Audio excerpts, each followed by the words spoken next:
What's up, everybody? We are back, and today we have Jordan Marie here, a former NFL cheerleader and an entrepreneur on the rise. So let's dive right in. So, first thing I want to talk about is your dancing career. We can just jump right into that right there. What was a pivotal moment in your life that made you take that as like on as a passion and So I would say professionally, yeah, starting out, it was definitely NFL cheerleading, and that was my mother's doing. She hit me up one day and was like, the Titans are having like a VIP workshop. So if you want to go, I signed you up for it already. And I was like, okay, well, I guess I'm going. Went to that. It was great. Tried out my first time and I made it. And they were telling me how like that's something that is not really possible, and I made it happen, and I was just like, okay, so we're actually doing this. When I found out I made the team, I was like, wow. So just starting that journey, that's what really made me start to take it more serious. And then after that, that's when I would start getting auditions for music videos and just appearances and stuff like that. so what's one of the obstacles that you faced dealing with being a cheerleader? Is it hard or just trying to learn the routines? Listen, learning the routine was the easy part. Okay. Making weight and just like the mental battle of all of it together was the hardest part. Because we had weigh-ins before every game. I had to stick to a certain weight, and if you weren't at that weight, if you were like 3 pounds over that weight, then you were not dancing at that game.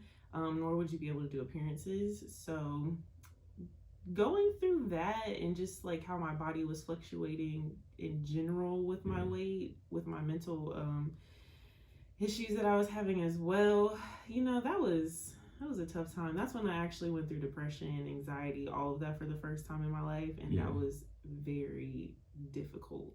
I had no idea how to handle any of it, and the last time I tried to make weight, that is when I actually got my concussion because I was at a place called, I'm not going to say the name of it, Okay. but it was a place to help me lose weight and like to sweat it out. Yeah. Mind you, I didn't eat or anything the whole entire day, but was in the shower getting ready for practice, passed out in the shower, woke up, like my eye was busted right here, just hanging like off, the blood was gushing out. It was the scariest thing ever. I've never had any of that happen to me. I never thought I would be that person where I would just, pass out and then wake up and be like, what the fuck just happened to me?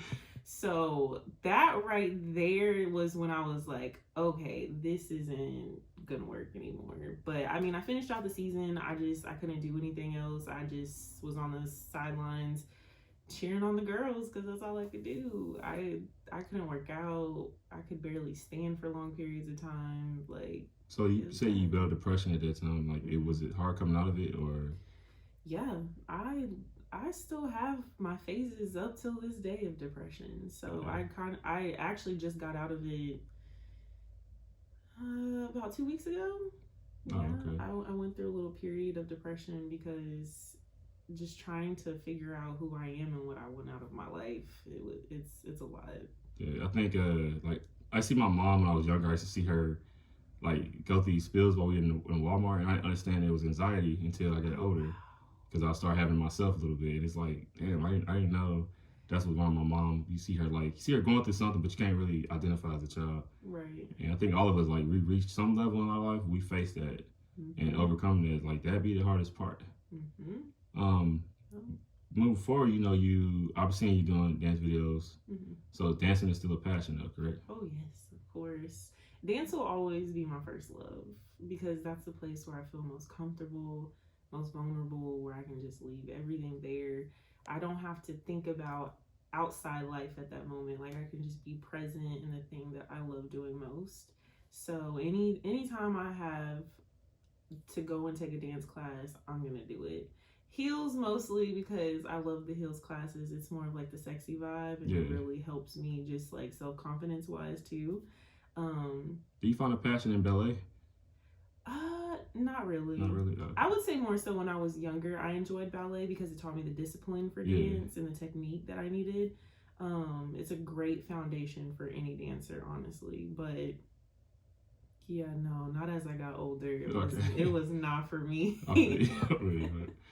So, you are starting your own podcast. I am. Right. Yes. We're not gonna mention the name on here yet. Yeah, we're not gonna say the name. If you want to know the name, you can just come and follow me. Which is definitely J Marie will do on Instagram. So what's some of the things you're gonna be talking about on your podcast? Can you spill that or no? Maybe a little preview. So, like we were talking earlier, there's things that I would like to address. It's not gonna be a podcast of like drama and like getting people caught up in anything. It's just things that I've heard about myself that are ridiculous. I would like to talk about those things, and I'm gonna actually have guests on the show that I've heard things from, and we're just, we're gonna kind of have a little discussion right there. But more than anything, it's an open forum. Like, I want to communicate with people. I want to learn from people. Same thing. Like, I just want to educate people as well as them be able to come on there and talk about things in society nowadays that's very important to them and what they feel people should know from what they've seen and what they've been through. So. Yeah. So do you ever think about going back to be a cheerleader, or that's probably not going to happen? Yeah, I've definitely thought about it. It was just hard because I had a lot going on already, and they had fired the coach, and we had a lady coming in. Love her so much, but it was going to be a lot for her to have to take on herself, and I already knew that it was going to be very stressful for myself. I could not do that to myself, so I had to step away. And, they're doing great now, and I'm literally so proud of all of them. It's amazing what she's done, with the program, and I would love to go back. It's just, again, there's things that I want out of my life, and cheerleading is a full-time job. Yeah. So it's like, do I want to go back or no? So I was close to it. Like, this past season, I was literally about to send in my trial video, all of it. About to go through the whole shebang again, but then it stopped me, and I was like, Jordan, you know how strenuous this is. Do you really want to put yourself through that right now? Oh yeah. Weighing the pros and cons. Mm-hmm. Did you have like a good foundation of friends there when you was there? Oh yeah, for sure. Like, for some reason, people think that NFL cheerleaders are so catty and hateful towards one another. We don't do anything else with our lives other than cheerleading. That's not the case at all. Those women really actually helped build me up, especially my rookie season. Yeah. Like, just the women that I was around, especially with Coach at the time, she helped me come into my womanhood and to learn how to respect myself and how I should present myself to people. So it was actually a great experience for me, at least. We never had any type of cattiness, and if we did, it was, little petty stuff, but we're all grown women. Like, we know how to get through it. Yeah. So it was great for me. I really enjoyed it. That's pretty dope. That's pretty dope. Yeah. I got a question about cancel culture. Now, this is the premise of this podcast is based off cancel culture. Okay. And I kind of like started this because I've seen things happening in the media.